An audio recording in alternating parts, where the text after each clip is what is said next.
Lecture number 9। अच्छा ऐसा करते हैं, कुछ पास पेपर के वाले सवाल कर लेते हैं, कोई नया कॉन्सेप्ट नहीं देखते, पास पेपर की एडजस्टमेंट्स देख लेते हैं जो सवालों की थी। कौन सा क्वेश्चन चल रहा था कल? Question number 3।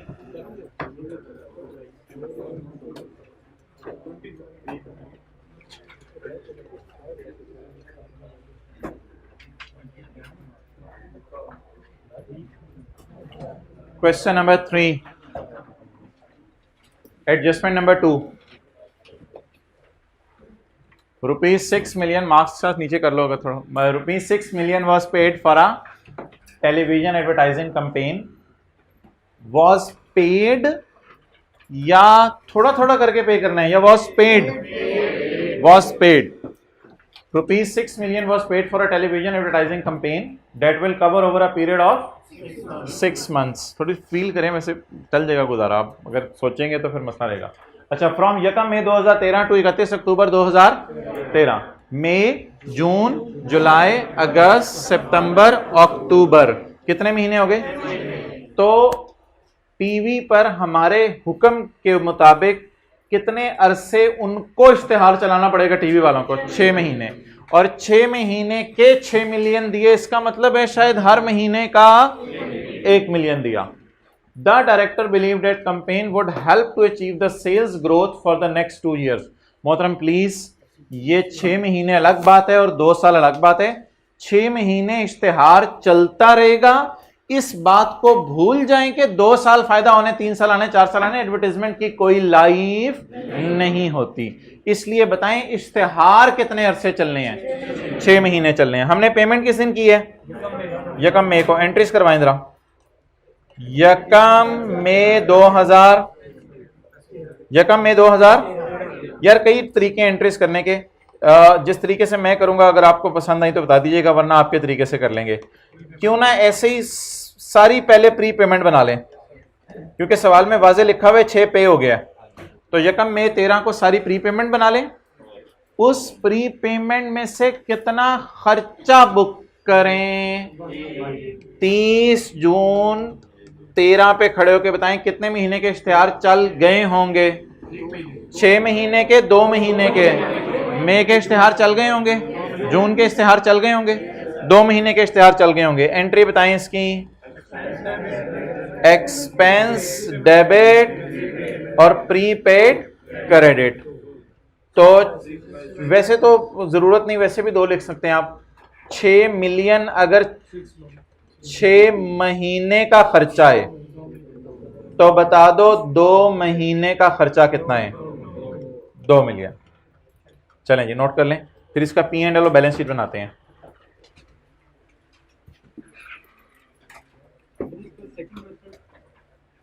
सेकंड मेथड ये होना था कि आपने एक्सपेंस डेबिट करना था, कैश क्रेडिट करना था, पूरा खर्चे में डाल देना था, और फिर एंड पे आपने एंट्री करनी थी एक्सपेंस को जो है वो खत्म कर देना था 4 से। एक्सपेंस क्रेडिट प्रीपेड डेबिट 4 से, कुछ इस किस्म की एंट्री बननी थी, लेकिन छोड़ें।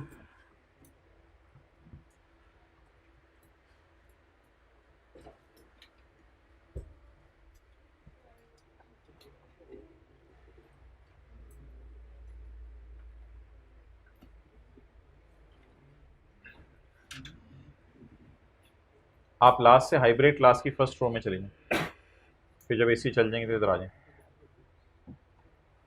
अब्दुल्ला इनको बता दें। ओके, अगर नज़र नहीं आ रहा, नज़र आ रहा है तो ठीक है, कोई मसला नहीं। अच्छा जी, पी एंड एल और बैलेंस शीट बनवा दें 30 जून 13 के साल का। उधर एसी चल रहा है। 30 जून 13 के साल का पी एंड एल और balance sheet. P and L खर्चा 2 और बैलेंस शीट प्रीपेड 4। एक्सेलेंट, 4। कितनी प्री पेमेंट रिकॉर्ड की थी? कितनी उलट गई? 2। बकाया कितनी रह गई? 4।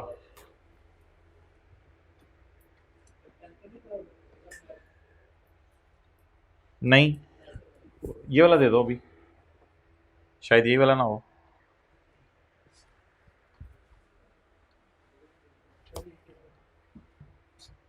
Charging cable.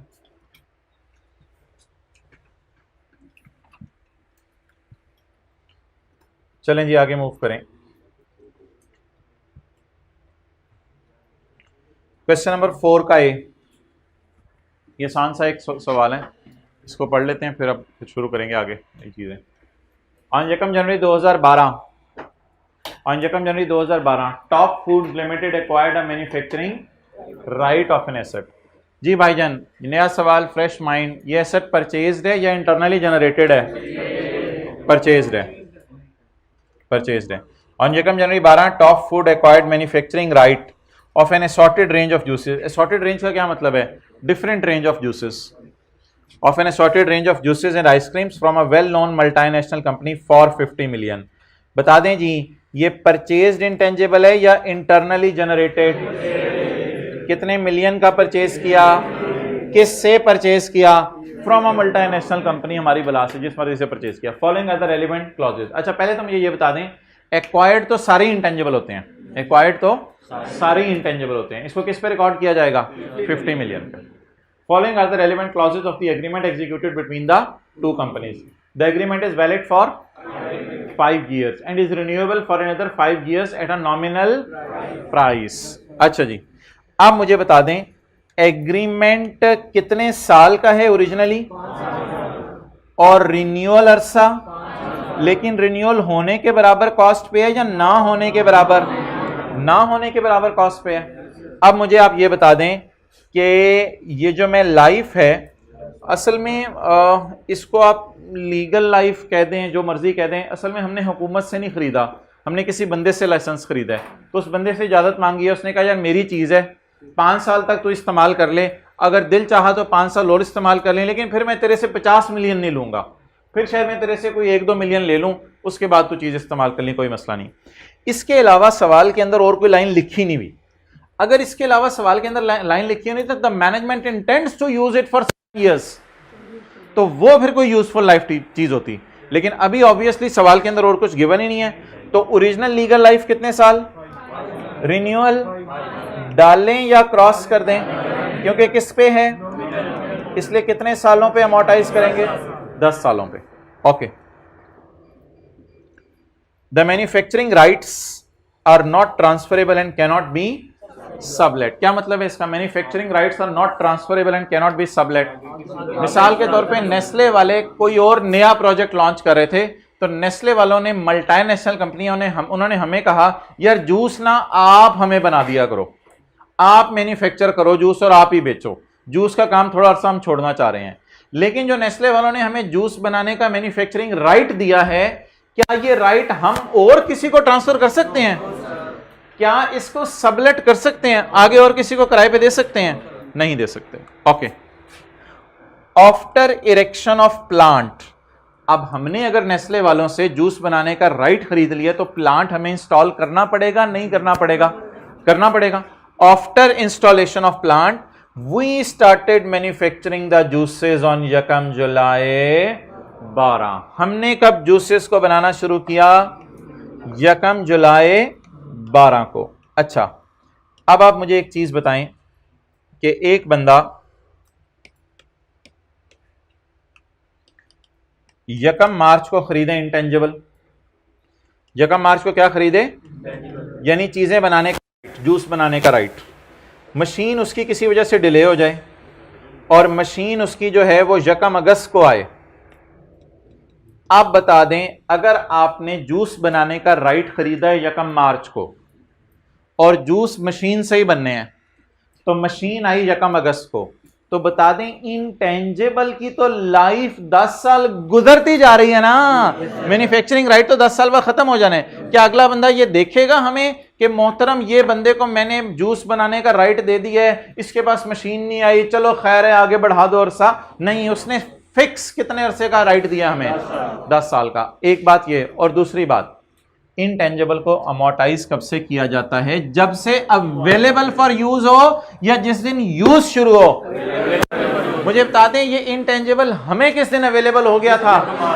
हमारी सुस्ती की वजह से इस राइट से हम वो नहीं बना सकते थे जूस, तो जूस बनाना हमारी मशीन की वजह से डिले हुआ, तो इनटेंजिबल अवेलेबल फॉर यूज किस दिन से था? 1 मार्च। और यूज किस दिन से शुरू हुआ? बताएं। चीजें अवेलेबल फॉर यूज पे अमोर्टाइज करना शुरू करते हैं या यूज पे अमोर्टाइज करना शुरू करते हैं? अवेलेबल फॉर यूज पे अमोर्टाइज करना शुरू करते हैं। इसलिए इस सवाल के अंदर एक जो कॉन्सेप्ट आपका टेस्ट हुआ था वो रिसर्च एंड डेवलपमेंट का नहीं था, वो ये था खरीदी हुई चीज आ गई थी लेकिन इस्तेमाल कब होनी शुरू हुई थी? थोड़ी लेट करके। तो अब देखें जी, 1 जनवरी 12, क्या मैं कह सकता हूं इनटेंजिबल मैंने बाय कर लिया है? अगर बाय कर लिया है तो क्या मैं कह सकता हूं it is available for use? लेकिन मशीन लेट आई, कब आई? 1 जुलाई 12 को। तो इनटेंजिबल मशीन बाय की, वो लफ्ज मैंने लिखा, मेरे लिए इतना इंपॉर्टेंट नहीं है वो लफ्ज, मशीन मैंने बाय की। इनटेंजिबल यूज कब से करना शुरू किया? 1 जुलाई 12 से। तो अवेलेबल फॉर यूज कब था? 1 जनवरी 12। और यूज कब से करना शुरू किया? तो ये बात लिखें और अब कंक्लूजन बताएं क्या है। इनटेंजिबल को कब से अमोर्टाइज करना शुरू करेंगे? जब से वो अवेलेबल फॉर यूज होगा।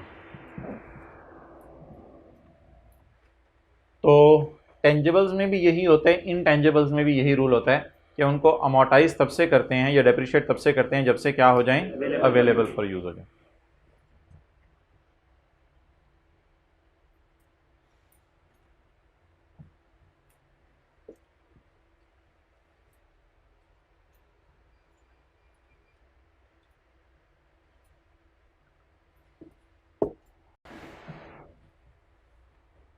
Okay,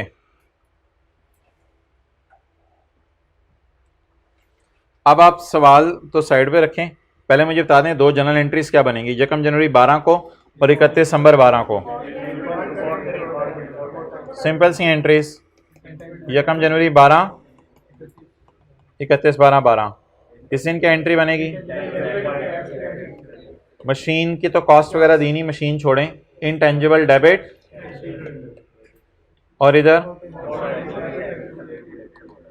amortisation debit, अकमुलेटेड amortisation credit. पकड़ें 50 को डिवाइड बाय 10, पहले साल की अमोर्टाइजेशन 5। ये 2 जनरल एंट्रीज हैं, कर लें।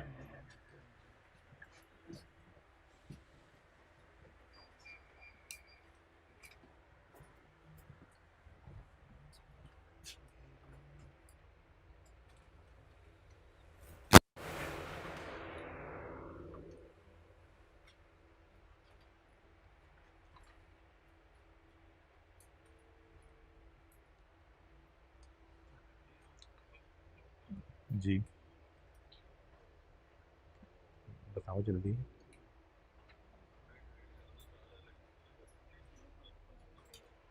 मैसेज करो।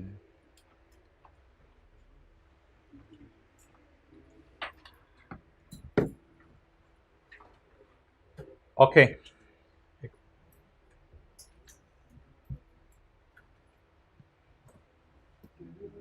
जी अच्छा 10 इयर्स वाला कॉन्सेप्ट फिर से रिवाइज कर दें।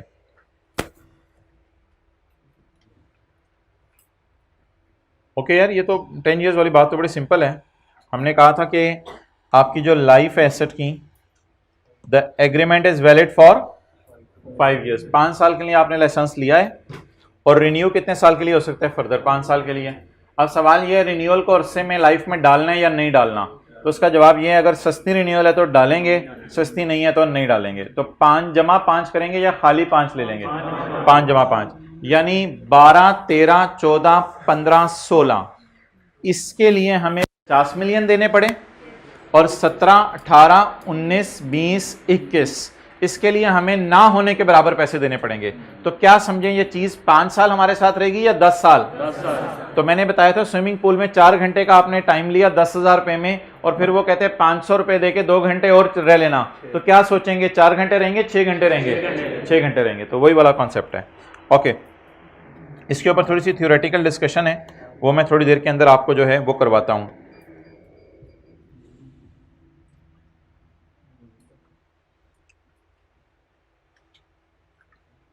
ओके, अब जरा वो नोट्स निकाल लें मेन जो हमारे ऊपर टॉप से चल रहे हैं।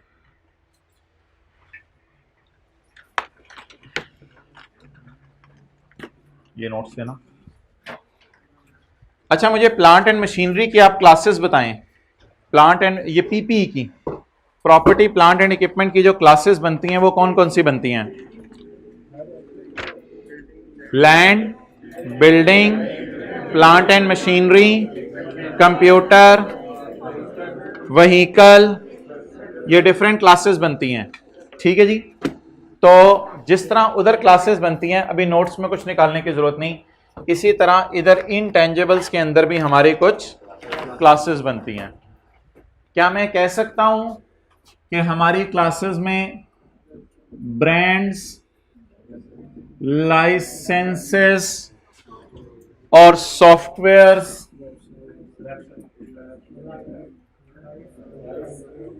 कोई राइट्स हो, कोई चीज हो अवेलेबल हो, मेथड्स हो, जो भी हो, ये क्लासेस बन सकती हैं। ओके,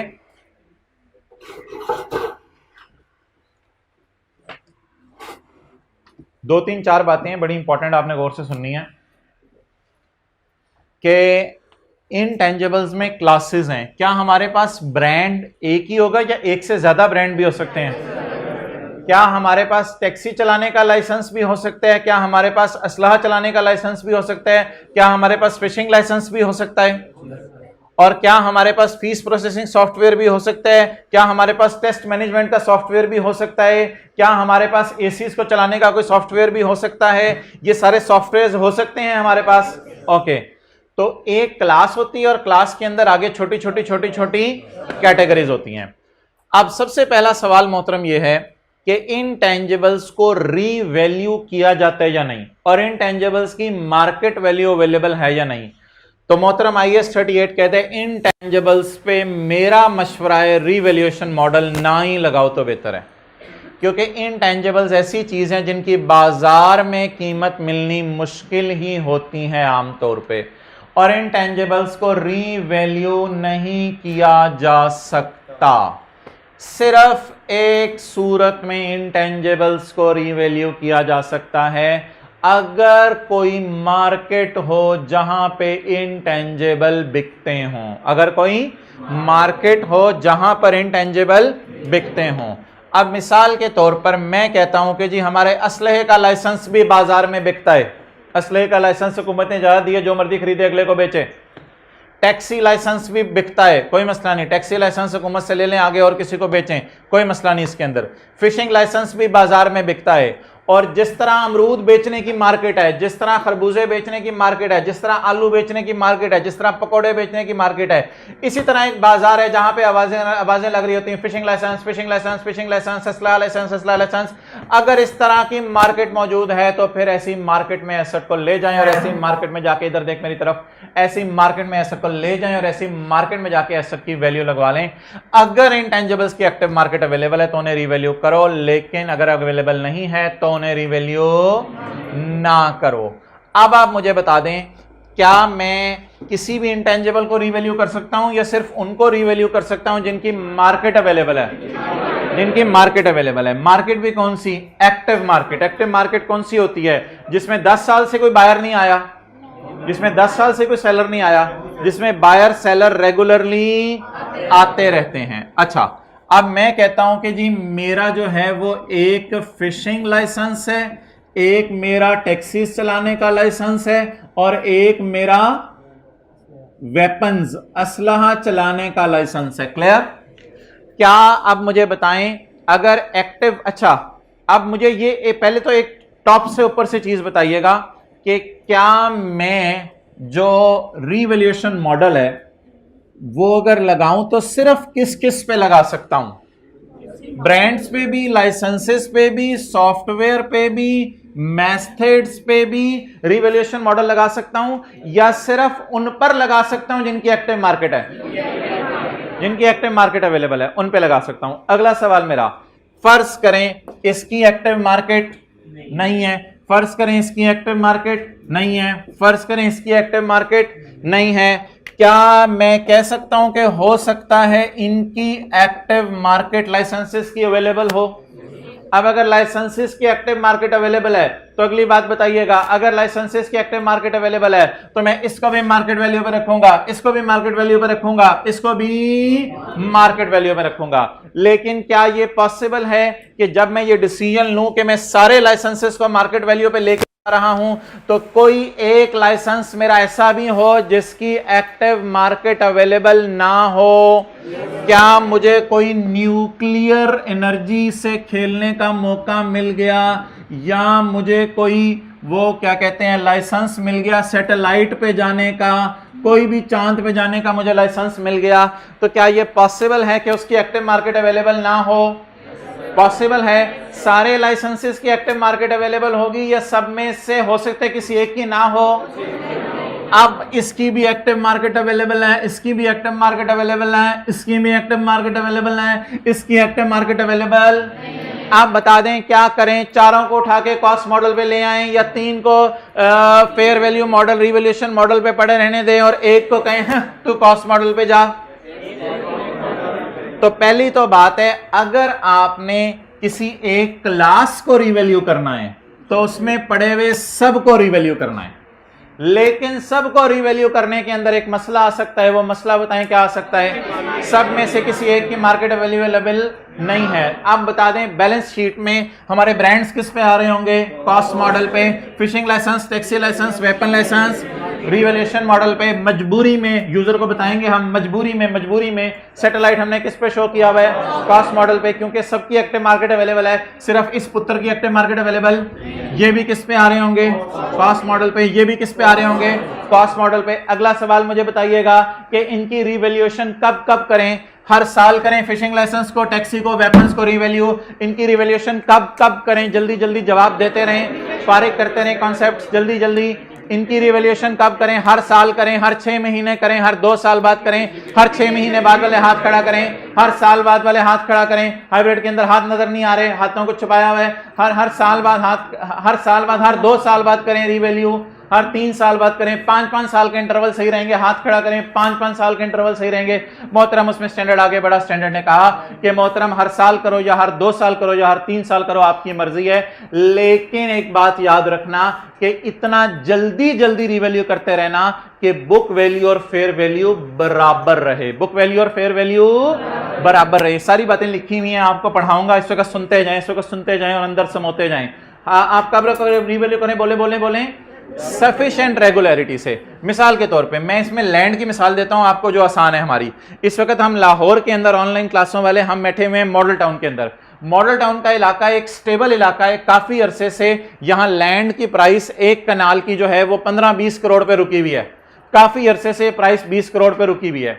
तो यहां हम सोचेंगे बार बार रीवैल्यू कराने की जरूरत नहीं है। बुक्स में भी उतने का पड़ा है, मार्केट में भी उतने का पड़ा है। हर साल वैल्यूअर को पैसे देकर रीवैल्यू कराने के चक्कर में ना पड़ो। लेकिन आप बहरिया टाउन में चले जाएं, चाहे कराची का हो, चाहे लाहौर का हो, चाहे इस्लामाबाद का हो, बहरिया टाउन में चले जाएं, आप देख रहे होंगे कि उसके अंदर जैसे जैसे घर बनते जाते हैं वैसे वैसे प्लॉट्स की कीमतें भी उधर बढ़ती चली जा रही हैं। तो ऐसी मार्केट है जिस मार्केट में आपको ज्यादा रेगुलरिटी से रिवैल्यूएशन करनी पड़ेगी। हो सकता है मॉडल टाउन वाले प्लॉट को आप 3 साल बाद रिवैल्यू कर रहे हो, लेकिन बहरिया टाउन वाले प्लॉट को आप 1-1 साल बाद रिवैल्यू कर रहे हो। तो बता दें रिवैल्यूएशन कब होनी चाहिए? साल बाद, 2 साल बाद, 3 साल बाद, या इतना फ्रीक्वेंटली होती रहे कि बुक वैल्यू और मार्केट वैल्यू में फर्क ना आए। स्टैंडर्ड ने कोई इसके बारे में नहीं कहा कि मस्ट है हर साल रिवैल्यू करो। और अगली और आखिरी बात मुझे यह बता दें कि सफिशिएंट रेगुलरिटी से रिवैल्यू तो होता रहे। अगली और आखिरी बात मुझे बता दें कि इनटेंजिबल्स को सफिशिएंट रेगुलरिटी से कैसे वैल्यू करें। 2001 में इसकी वैल्यू लगवा ली, 2002 में इसकी वैल्यू लगवा ली, 2003 में इसकी वैल्यू लगवा ली। स्टैंडर्ड कहता है पागल ही होए, आप साइमल्टेनियसली सबकी फेयर वैल्यू लगवाओ। 2001 में सबकी फेयर वैल्यू लगवा लो, फिर 2003 में सबकी फेयर वैल्यू लगवा लो।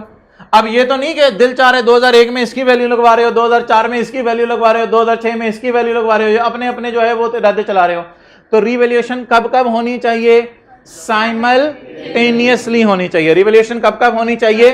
साइमल्टेनियसली होनी चाहिए। और चलते चलते चलते चंद साल बाद पता चला कि इसकी भी एक्टिव मार्केट खत्म हो गई है।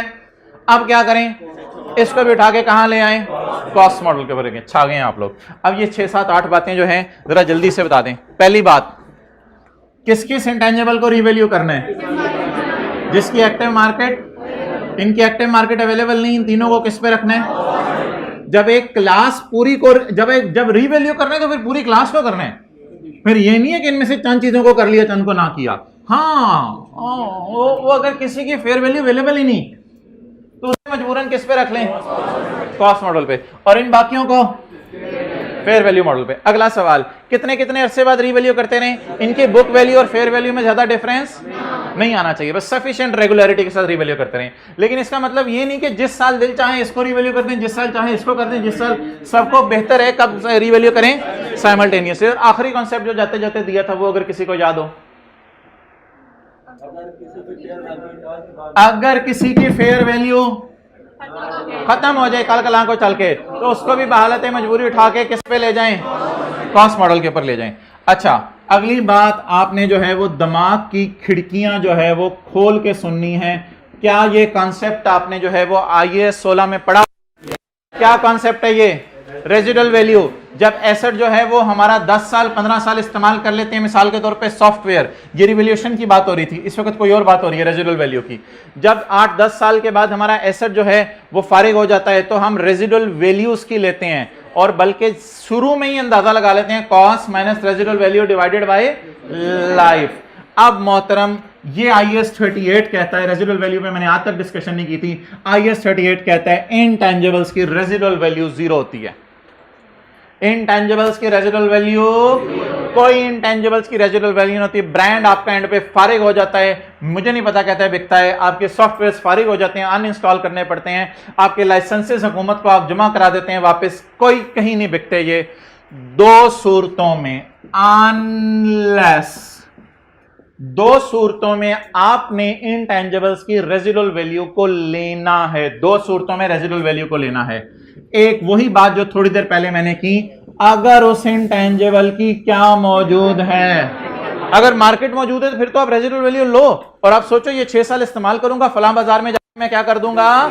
बेच दूंगा। उसकी active market exist now, exist at time of, बोले एट टाइम ऑफ परचेज भी एग्जिस्ट करे, and will also exist at end of life, और लाइफ के एंड तक वो मार्केट रहे। पता चले उसकी मार्केट खत्म होती जा रही है और आपने 8 साल बाद उसको बेचना है, तो कहां जाके बेचोगे?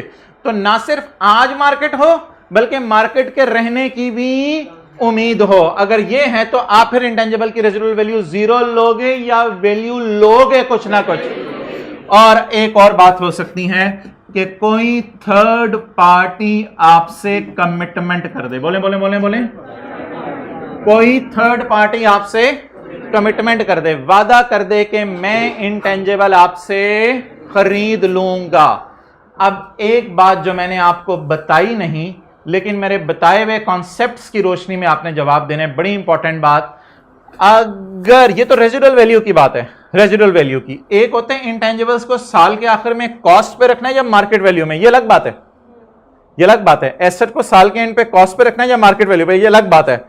चाहे कॉस्ट पे रखे चाहे मार्केट वैल्यू पे रखे, लाइफ के एंड पे रेजिडुअल वैल्यू रखनी है या नहीं रखनी, ये अलग बात है। अगर एक थर्ड पार्टी कमिट कर दे कि मेरे मेथड की जो रेजिडुअल वैल्यू एंड पे इतनी है और मैं आपको दे भी दूंगा, या मार्केट के अंदर वो कह दे मेरे ख्याल से आपका मेथड इतने का है, तो क्या थर्ड पार्टी कमिटमेंट पे आप मेथड को रिवैल्यूएशन मॉडल पे ले जाएंगे या इसको स्टिल कॉस्ट मॉडल पे रखेंगे? ये जो थर्ड पार्टी कमिटमेंट वाला पॉइंट है, क्या ये कॉस्ट और रिवैल्यूएशन मॉडल के लिए मैंने आपको बताया है या रेजिडुअल वैल्यू के लिए बताया है? थर्ड पार्टी कमिटमेंट वाला कोई कॉन्सेप्ट किस केस में नहीं है? रिवैल्यूएशन मॉडल के केस में नहीं है। यहां कोई थर्ड पार्टी कमिटमेंट वाली बात नहीं है, यहां थर्ड पार्टी कमिटमेंट वाली बात है। इसकी हेडिंग में क्या दूं? कॉस्ट मॉडल पे रखने चीजों को या रिवैल्यूएशन मॉडल पे रखना है? ये किस पे डिपेंड करता है? एक्टिव मार्केट है या नहीं है। अगला सवाल, रेजिडुअल वैल्यू लेनी है या नहीं लेनी, ये किस पे डिपेंड करता है? दो चीजों पे, या तो और या तो एक्टिव मार्केट अवेलेबल है, नहीं अवेलेबल कोई मसला नहीं। अगर कोई थर्ड पार्टी आपसे कमिटमेंट कर दे तो भी आप इसकी रेजिडुअल वैल्यू लेंगे। ये नोट कर लें 1 मिनट लगा के। And let the status. I really appreciate you people.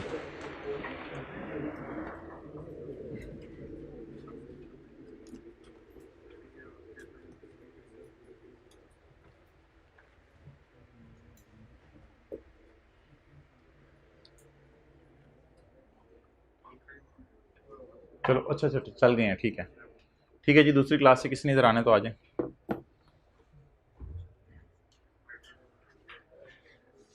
ये कौन से फिजिकल वाले हाइब्रिड में गए हैं और सोच रहे हैं कल से बैठना ही उधर है। एक ने अपना डिसीजन बदल लिया। शुक्रिया भाई, जज़ाकल्लाह। ये कल से ना ये वाला इसी पे चलवा दो जी मोहतरम। नहीं, इंटेंजिबल की लाइफ ही खत्म होगी, थर्ड पार्टी नहीं देगी ये मोहतरम। ये होती है इसकी यूजफुल लाइफ। यूजफुल लाइफ होती है हमने कितना अर्सा चलाना है, अगले को कुछ मिलेगा तो ही वो हमसे खरीदेगा ना, वरना तो नहीं लेगा। रेजिडुअल वैल्यू को करना क्या होगा भाई, फिर जब डिसाइड हो गया रेजिडुअल वैल्यू है तो उसे कॉस्ट में से माइनस करना होगा, cost minus residual divide by life. बस मकसद उसका ये होगा और कोई मकसद नहीं होगा रेजिडुअल वैल्यू निकालने का। इसको मूविंग पे करवा दूं, ठीक है। उस क्लास में कोई टीए बने हैं तो इधर के एसी जो है वो मूविंग पे करवा दें, उसका विंग जो है वो परिंदे की तरह मूव करे।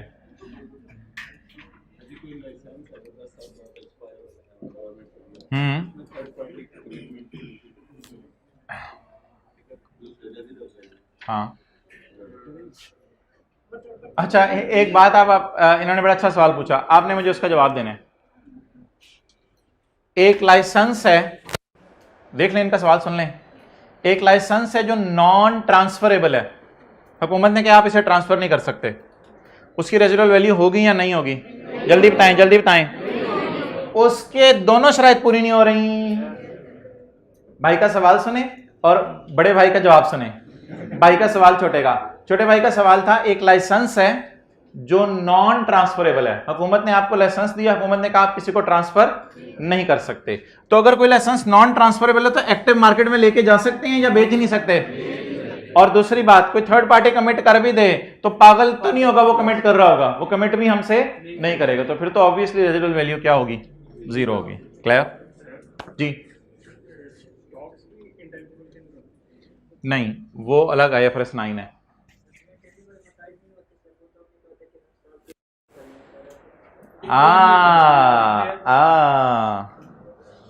बच्चों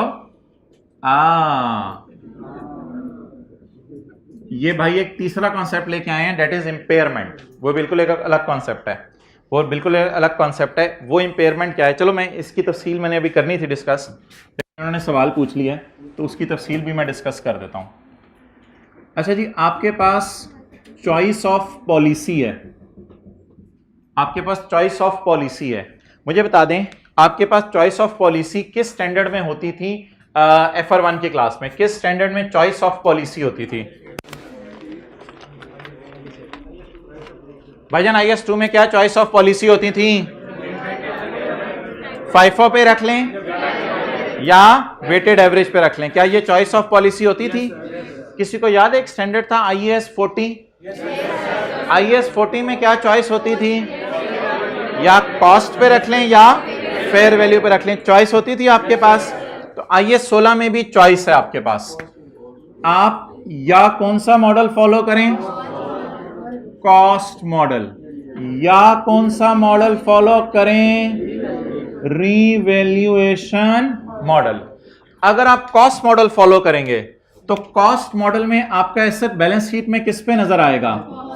cost minus accumulated amortisation minus accumulated impairment loss. मिसाल के तौर पे 10 रुपए की कॉस्ट है, 2 रुपए अमोर्टाइज हो गया, 1 रुपए इंपेयर हो गया, बैलेंस शीट में कितने पे नजर आएगा? 7 पे। रिवैल्यूएशन मॉडल डजंट मीन कि आप इसे इंपेयरमेंट टेस्ट से नहीं गुजारेंगे, रिवैल्यूड एसेट को भी इंपेयरमेंट टेस्ट से गुजारा जाता है। तो रिवैल्यूएशन मॉडल क्या कहता है? एसेट किसके ऊपर आए? फेयर वैल्यू पे या रिवैल्यूड अमाउंट पे। तो फेयर वैल्यू आप एसेट की लेंगे, उसमें से क्या माइनस करेंगे बोले, रीवैल्यूड अमाउंट लिख लें, revalued amount fair value, revalued amount asset की लेंगे, उसमें से क्या माइनस करेंगे, अकामुलेटेड अमोर्टाइजेशन, अकामुलेटेड अमोर्टाइजेशन, और क्या माइनस करेंगे, अकामुलेटेड इंपेयरमेंट लॉस। कितने पे आ गया, 46 के ऊपर आ गया। तो इंपेयरमेंट टेस्ट से चाहे कॉस्ट मॉडल वाला एसेट हो चाहे रीवैल्यूएशन मॉडल वाला एसेट हो, दोनों को गुजारा जाएगा, दोनों को गुजारा जाएगा।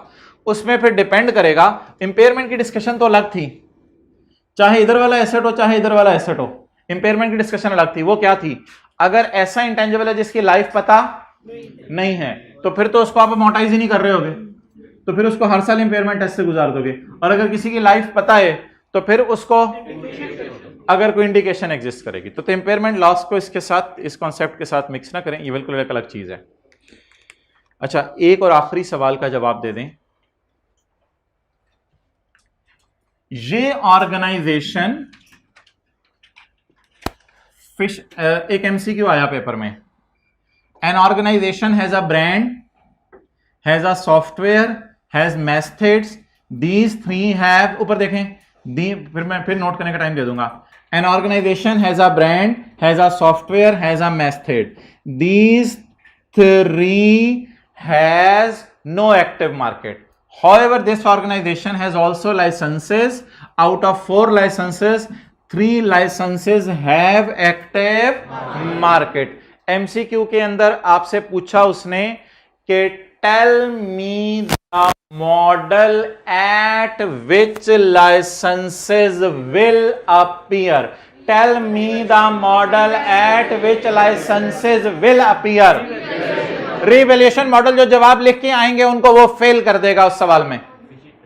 और पाइजन चॉइस है, और खुदा के लिए चॉइस ऑफ पॉलिसी है, मर्जी है आपकी कि एक्टिव मार्केट जिनकी अवेलेबल है उनको रखना ही रिवैल्यूएशन मॉडल पे है या वहां भी मर्जी है कॉस्ट मॉडल पे रख लें। और भाईजन ये मर्जी है, लेकिन जब इधर मर्जी लगाना चाहेंगे तो लगाएंगे सिर्फ किस पे, जिनकी एक्टिव। तो क्या आप जाते हुए बस स्टैंड पे ये कह रहे होंगे जिनकी एक्टिव मार्केट है उनको रीवैल्यू किया करेंगे? गलत। जिनकी एक्टिव मार्केट है उनको रीवैल्यू कर सकते हैं, बाकियों को रीवैल्यू नहीं कर सकते। बाकी जिनकी एक्टिव मार्केट है उन्हें भी आपको क्या अवेलेबल है बोले, चॉइस अवेलेबल है। नोट कर लें आप जो जो कुछ आपने करना है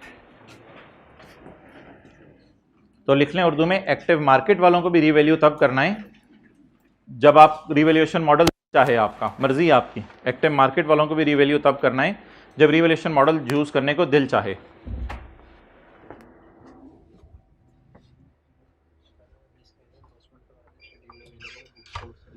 किसका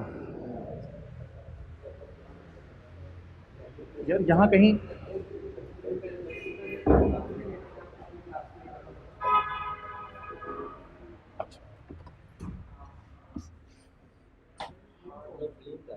बार बार कर रहे हैं, मैं भी कह रहा आज गुजारा करो। अच्छा आप फिर इधर से ना हाथ खड़े कर देना जब ब्लिंक करेगा।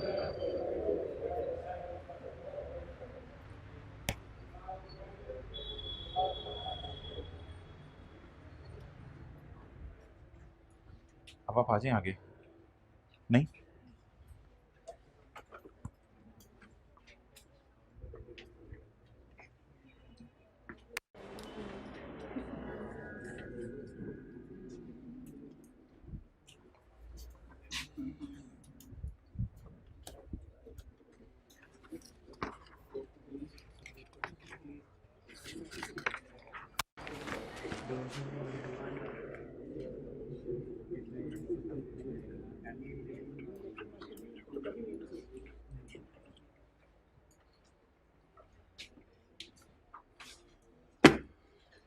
दो सवाल हैं, उनका आपने जो है वो जवाब देने अपनी अकल लगा के, ताकि आपको ये कोई नया कॉन्सेप्ट महसूस ना हो।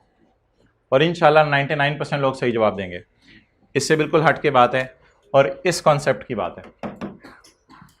एक इंटेंजिबल है ब्रांड, जो हमने इंटरनली जनरेट किया है। जो हमने क्या किया बताएं, ये इंटेंजिबल है या नहीं है? अच्छा, इसको रिवैल्यूएशन मॉडल पे रख सकते हैं? एक्सेलेंट, इसको रिवैल्यूएशन मॉडल पे नहीं रख सकते। जो intangible internally generated brand, customer list, publishing title और मेथड है, जो इंटेंजिबल पहले दिन से ही इंटरनली जनरेट होने की वजह से इंटेंजिबल ही नहीं माना, तो जब उसको इंटेंजिबल ही नहीं माना तो फिर अगला सवाल ही नहीं राइज होगा, रिवैल्यू किसको करोगे? वो तो किताबों में है ही नहीं, तो उसको रिवैल्यू नहीं करेंगे। तो अपनी अकल से 99% लोगों ने जवाब सही दे दिया था, बाकी 1% ने रुजू कर ली, यानी तौबा कर ली। अच्छा, अगला सवाल फेंकने लगा हूं।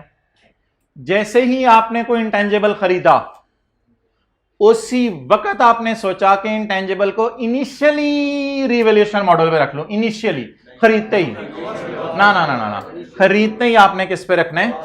कॉस्ट पे रखना है। फिर जब ईयर एंड आएगा तब आप उसे किस पे लेके जा सकते हैं? रिवैल्यूएशन। तो खरीदते ही कोई तसव्वुर नहीं है कि एसेट को किस पे ले जाओ? रिवैल्यूएशन मॉडल के ऊपर ले जाओ।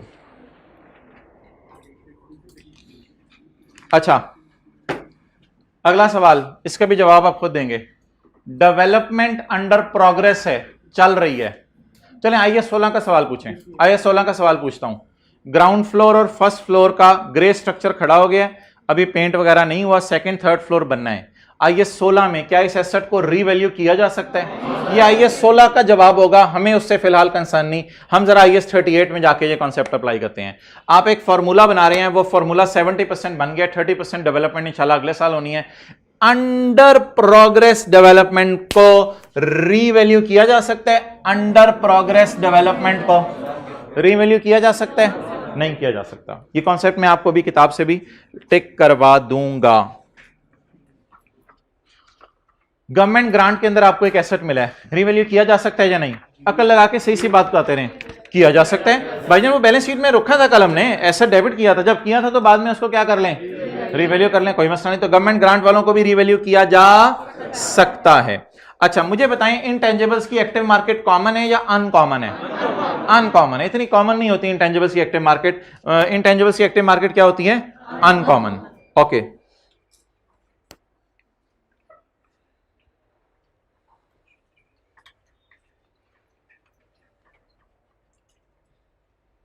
बस ठीक है। अच्छा, इसके बाद है रिवैल्यूएशन की जनरल एंट्रीज। तो रिवैल्यूएशन की जनरल एंट्रीज जो है वो हम अगले IAS 12 के टॉपिक के अंदर पढ़ेंगे। वो वही हैं जो आपने FAR 1 के अंदर पढ़ी हुई हैं।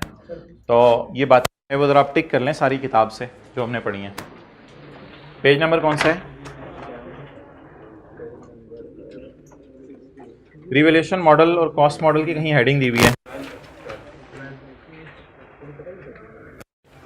Page number 12। ये क्या हेडिंग है? Measurement after. क्योंकि शुरू में तो हमने एसेट को किस पे रखना है? कॉस्ट पे। बाद में हमारे पास चॉइसेस होंगी, या कॉस्ट मॉडल पे रखें, या ये चॉइस है, या जिनकी एक्टिव मार्केट है उनको हमेशा ही रिवैल्यूएशन मॉडल पे रखना है। चॉइस है। IAS 38 allows a business to choose one of two models. कौन कौन से हैं जी? कॉस्ट मॉडल या रिवैल्यूएशन मॉडल। पेज मिल गया? पेज 12। अच्छा, कॉस्ट मॉडल। कॉस्ट मॉडल क्या कहते हैं? An intangible is carried at its less accumulation and accumulated impairment loss. An intangible asset is carried at fair value less any accumulated amortization and any accumulated impairment. ये कौन सा model है? After initial recognition. Fair value shall be measured by reference to active market.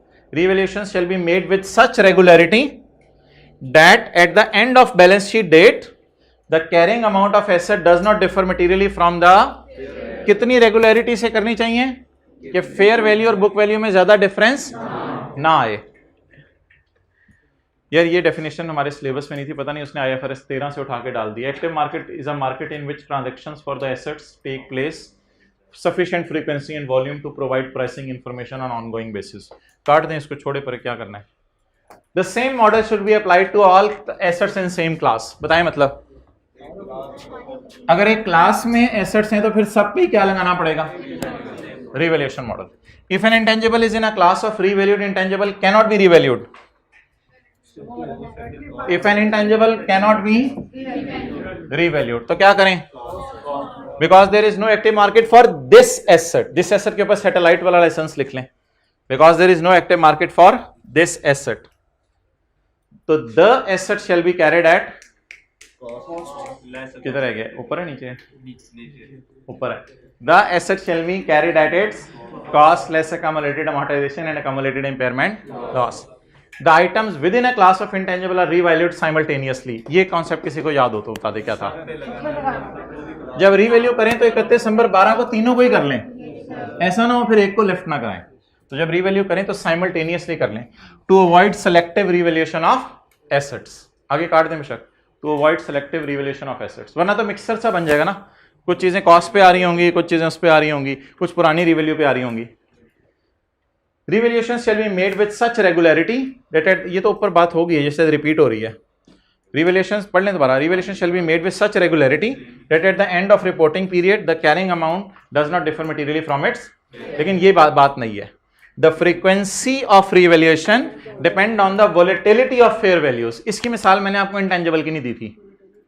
Volatile market है बहरिया town की, कभी ऊपर जा रही है कभी नीचे जा रही है। मॉडल टाउन की मार्केट स्टेबल हो चुकी हुई है। जहां वोलेटाइल ज्यादा है मार्केट, उधर ज्यादा रिवैल्यू करना पड़ेगा फ्रीक्वेंसी से।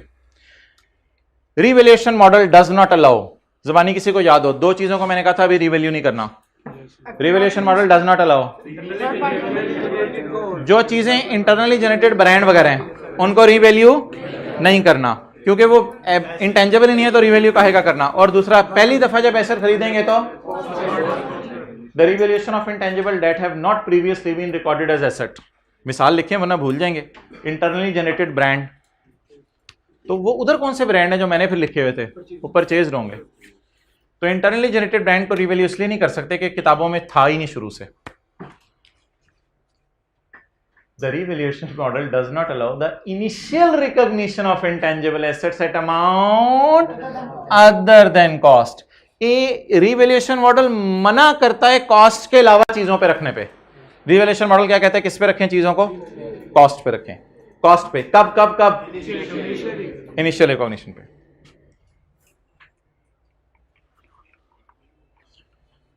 अच्छा, अब इस कॉन्सेप्ट को जो ये वाला अगला आ रहा है ना, इसको सिर्फ एज इट इज टिक कर लें।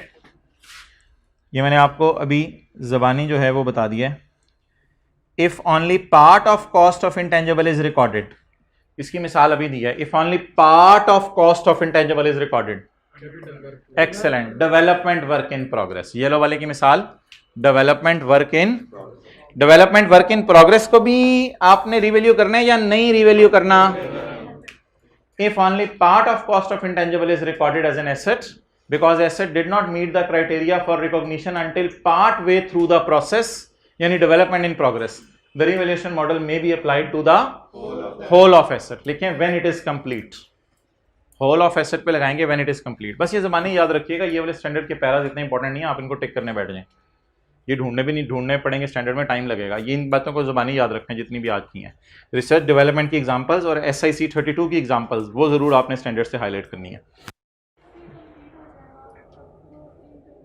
नहीं इंटरनली जनरेट नहीं होगा। कंप्लीट होने के बाद वो वाली डेवलपमेंट जो ब्रांड की नहीं है, मेथड की नहीं है, जो किसी फॉर्मूले की है, किसी और चीज़ की है, वो वाली की मैं बात कर रहा हूँ। और आखिरी बात, also the revaluation model may be applied to intangible that was received by way of government and recorded at nominal amount। nominal amount वाले को भी आप रिवैल्यू कर सकते हो। दो चॉइसेस थी ना, या तो नॉमिनल अमाउंट पे रख लें या फेयर वैल्यू। कहते हैं दोनों को रिवैल्यू कर सकते हो, मेरी नजर में कोई मसला नहीं, नॉमिनल वाले को भी रिवैल्यू कर सकते हो। अगले पैरे को काट दें, कोई जरूरत नहीं। कहते कुछ इंटेंजिबल्स की मार्केट वैल्यू फेयर वो एक्टिव मार्केट होती है, कुछ की नहीं होती, छोड़े फिर काटें इसको।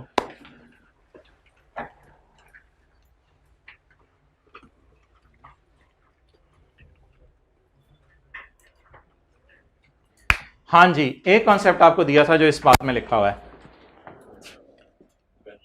2-3 साल वेपन्स की एक्टिव मार्केट अवेलेबल थी, 2010, 11, 12 में अवेलेबल थी। अब 13, 14, 15 चल रहे, इस वक्त अवेलेबल नहीं है। आप बता दें 13, 14, 15 में कॉस्ट पे रखें या लास्ट फेयर वैल्यू पे? लास्ट फेयर वैल्यू पे रखें, क्योंकि लास्ट दफा रिवैल्यू तो हो गया है, तो लास्ट रिवैल्यूएशन पे रख के इसको अपनी किताबों में रखते रहें। और जब कभी फिर एक्टिव मार्केट दोबारा आ जाए तो बता दें एक्टिव मार्केट जिनकी अवेलेबल हो उनको एक्टिव मार्केट पे ले जाएं, जब कभी रुक जाएं उनको भी रोक दें, और जब कभी दोबारा मार्केट आ जाए, if the fair value of revalued intangible can no longer be, समझ आई बात? If fair value can no longer be measured by reference to, इसका क्या मतलब है? पहले मैयर हो रही थी तो अब नो लॉन्गर बी मेजर्ड है ना। ये वो तो नहीं है कि सिरे से ही नहीं मिल रही फेयर वैल्यू, एक्टिव मार्केट सिरे से नहीं मिल रही। तो पहले एक्टिव मार्केट थी लेकिन अब क्या हो गई है? The carrying amount shall be its revalued amount at the date of last revaluation by reference to the less any accumulated depreciation and accumulated impairment loss।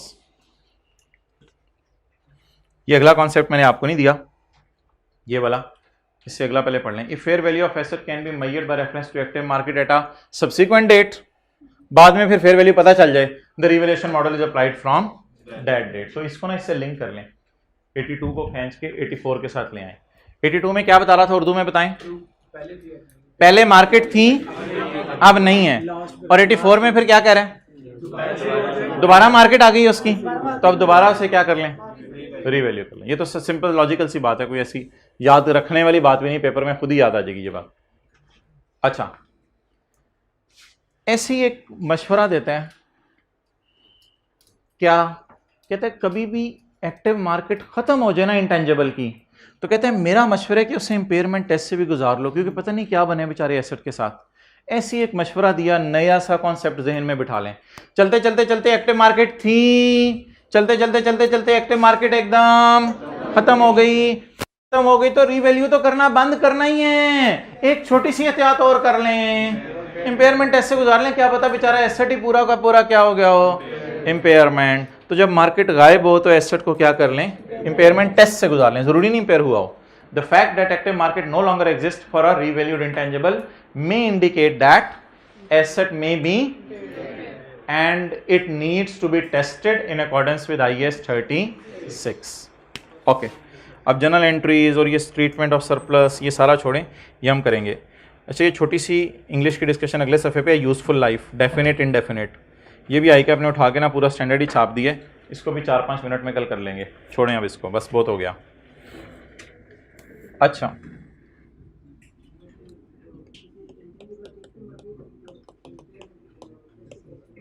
Recoverable amount तो होगी ना, रिकवरेबल अमाउंट में वैल्यू इन यूज तो निकल सकती है ना? हाँ जी, हाँ, फिर वो नहीं होगी, फिर आप खाली वो निकाल लो।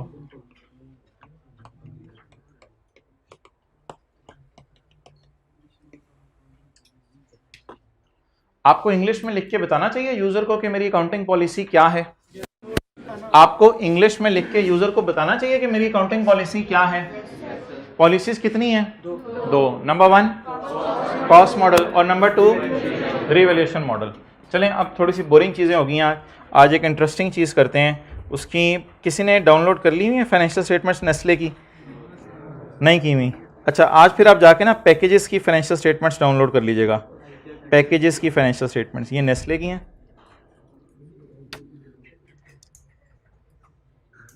ये ज़रा नज़र मारे नज़र आ जाएंगी।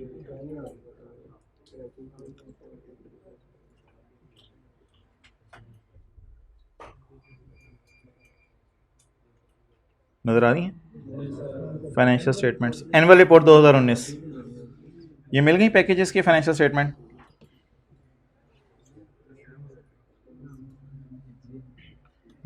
एनुअल जनरल मीटिंग, ये पैकेजेस फैक्ट्री, ये उनके एम्प्लॉयज़ हैं। चलो भाई, जो मर्जी करें यार, हमें क्या, छोड़ो परें, हमने तो फिगरों से खेलना है सिर्फ।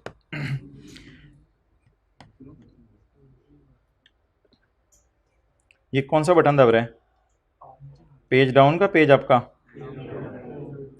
पेज डाउन का।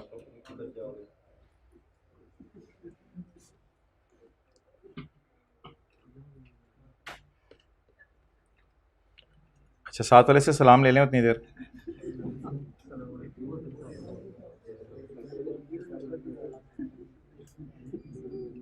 ये उर्दू में भी कुछ बताना होता है यूजर्स को? ये पढ़ा हुआ है, ऑडिट में पढ़ा है, कंपनी लॉ में पढ़ा है? कंपनी लॉ में पढ़ा है। उर्दू में यूजर्स को कुछ बताना होता है? नोटिस उर्दू इंग्लिश दोनों में देना होता है? किस चीज़ का नोटिस? एजीएम का। उर्दू में भी देना होता है, इंग्लिश में भी देना होता है? न्यूज़पेपर में देना होता है या पब्लिश फाइनेंशियल स्टेटमेंट के अंदर डालना होता है?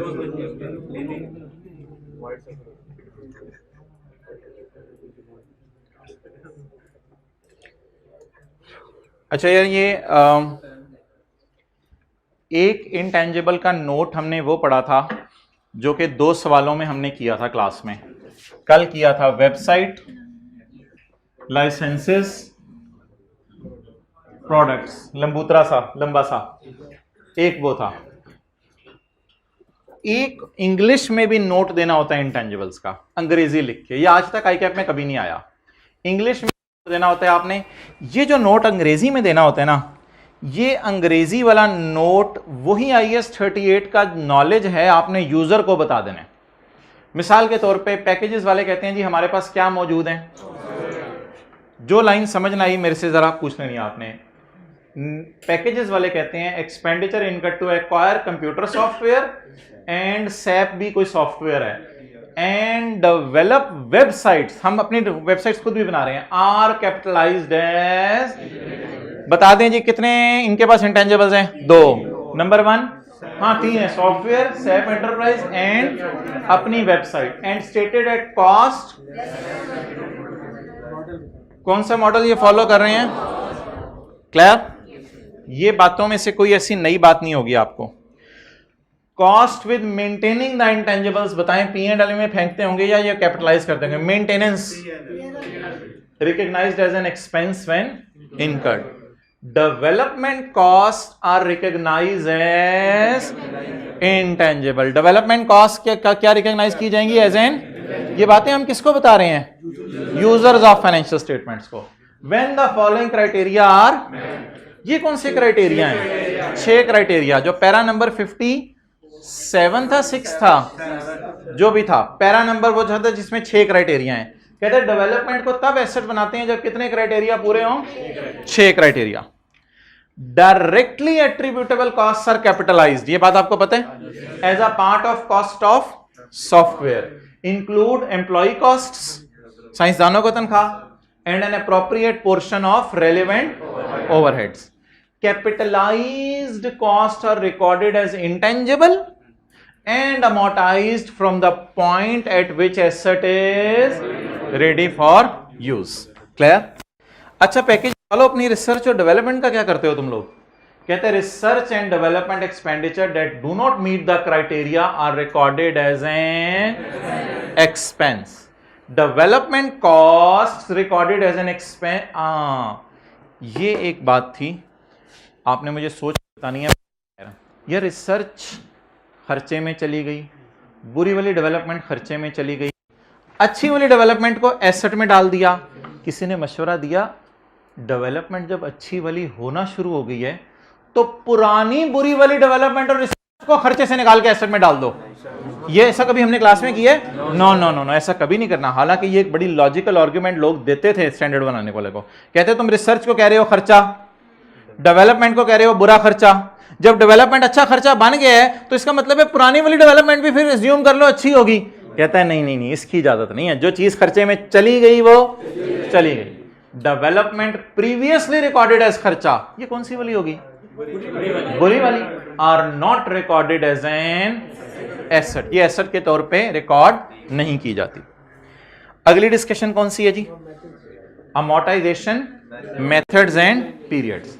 Intangible assets are amortised using the, हालांकि हम वो जो लंबूतरा सा बनाया था उसके नीचे भी लिख रहे थे स्ट्रेट लाइन वगैरह, लेकिन इधर भी इसने लिखा है intangibles are using the straight line method over the estimated useful life at the rates ranging from 10 to 33%. Goodwill and intangible assets that have an indefinite life are not subject to and are tested annually for, क्योंकि आपको पता है जिनकी life नहीं पता होती उनको हर साल किससे गुजारना पड़ता है? इंपेयरमेंट टेस्ट से। Useful life of intangibles are reviewed, ये कॉन्सेप्ट FR1 वाला है, आपको इस क्लास में भी पढ़ाया था। कई चीज़ें ऐसी होती हैं उनकी लाइफ इंडेफिनेट होती है, चलते चलते 8-10 साल रह जाती है। कल वाले सवाल में इंडेफिनेट से 4 साल रह गई थी। Useful life of intangibles are reviewed at each balance sheet and adjusted if the impact of amortisation is significant. अगर बड़ी अमाउंट्स हैं तो हम एडजस्ट कर देते हैं, जैसे कल हमने किया था, और आमतौर पे बड़ी अमाउंट्स ही होंगी, हम बाय डिफॉल्ट एज्यूम करेंगे। एक सवाल आता है जो कि इंट्रो की किताबों में अभी तक, मेरा नहीं ख्याल, पता नहीं आई कि आपने उसको सही किया या नहीं किया, अभी तक इंट्रो की किताब में अगर आ रहा है तो वो ब्लंडर है। वो ये कि full year amortisation in the year of purchase and no amortisation in the year of sale. शायद ये अब इंट्रो की किताब से भी निकल गया हुआ है, या आपने कभी ना कभी पढ़ा जरूर होगा जिंदगी में। ये कॉन्सेप्ट एक अजीब सा कॉन्सेप्ट है जिसकी कोई हैसियत ही नहीं है। क्या मतलब? ये देखो, इनटेंजिबल आपने 3 मार्च को खरीदा और इनटेंजिबल आपने 12 सितंबर को बेचा। अब एक पुरानी किताबों में कॉन्सेप्ट होता था, इस साल भी पूरा अमोर्टाइज करो, डेट को इग्नोर करो, इस साल भी पूरा अमोर्टाइज करो, डेट को इग्नोर करो, इस साल बिल्कुल अमोर्टाइज। ये गलत कॉन्सेप्ट है ये। अब 3 मार्च और 12 सितंबर को कैसे कैटर कर रहे हैं ये लोग? इन्होंने एक बड़ी वैरायटी मारी है। ये पेपर में आप लिख सकते हैं, इसमें कोई हरज नहीं है। क्या? Amortisation on additions is charged from the month in which asset is. कहते हैं हम डेट्स पे नहीं जाते, हम 1 मार्च से अमोर्टाइज करना शुरू कर देते हैं, देखी जाएगी। इतना थोड़ा बहुत तो चलते ना यार, इतना थोड़ा। लेकिन ये नहीं कहना कि पूरे साल ही अमोर्टाइज कर दो। लेकिन अगर आपने 3 मार्च को खरीदा है तो कब से अमोर्टाइज करना शुरू कर दो? 1 मार्च से। आसानी क्या होगी कैलकुलेशन में? मार्च, अप्रैल, मई, जून, जुलाई, अगस्त, सितंबर, तो 10/12 कैलकुलेशन में 10/12 कर लेंगे, वो बड़ी आसानी से आ जाएगा। और आखिरी साल फिर क्या करें? आखिरी साल ये लोग क्या करते हैं जरा देखें। And no amortisation is charge in the month in which asset is. जिस महीने एसेट बेचते हैं उस महीने अमोर्टाइज नहीं करते। बताएं किस महीने बेचा? बताएं किस महीने? अब आ रही है आवाज? नहीं आ रही? अबूबकर देखो, पॉज कर दो। अच्छा जी, इस कॉन्सेप्ट को जरा रिवाइज कर लें। कोई बहुत पुरानी अकाउंटिंग वालों की किताबें हैं ना, उनमें लिखा हुआ है full year amortisation in the year of purchase and no amortisation in the year of disposal. तो ये लोग फिर क्या करते हैं? ये लोग एसेट को इस साल पूरा अमोर्टाइज करते हैं 12/12, इस साल पूरा अमोर्टाइज करते हैं, इस साल सिरे से अमोर्टाइज ही नहीं करते। ये तो बिल्कुल एक गलत बात है। इसका शॉर्टकट तरीका कुछ लोगों ने निकाला हुआ है। वो ये निकाला हुआ है कि वो ये कहते हैं कि amortisation on additions is charge from the month in which asset is acquired. जिस महीने खरीदा उस महीने अमोर्टाइज कर दो। तो मोहतरम, अगर एसेट की कॉस्ट फर्ज करें 100 रुपया है, एसेट की कॉस्ट चलें 100 रुपया छोड़ें, फैक्टर मिसाल के तौर पे मैंने लगाना है, तो वो 10/12 का लगाऊंगा या 12/12 का? 10/12। मैं 3 मार्च की डेट को इग्नोर कर दूंगा, एज्यूम करूंगा 1 मार्च से खरीदा। इस साल क्या फैक्टर लगेगा? 12/12। बल्कि 12/12 तो लगाने की जरूरत नहीं पड़ती, हम कॉस्ट डिवाइड बाय लाइफ कर देते हैं। और इस साल क्या फैक्टर लगेगा? ये जरा पढ़ते हैं, ये आपने सवाल पूछा, ये जरा पढ़ते हैं।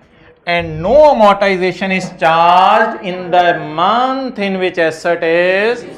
तो कहते हैं जिस महीने इंटेंजिबल डिस्पोज ऑफ होता है उस महीने हम अमोर्टाइजेशन चार्ज नहीं करते। तो फिर कब कब करेंगे? जनवरी, फरवरी, मार्च, अप्रैल, मई, जून, जुलाई, अगस्त। आसानी के लिए इन्होंने ये कर लिया है। इतनी बहुत ही आसानी एक्सेप्टेबल है क्योंकि डेप्रिसिएशन या अमोर्टाइजेशन एक अंदाजा ही होती है ना, एग्जैक्ट अमाउंट तो नहीं होती। तो ये ऑर्गेनाइजेशन ये पॉलिसी फॉलो कर रही है। ओके।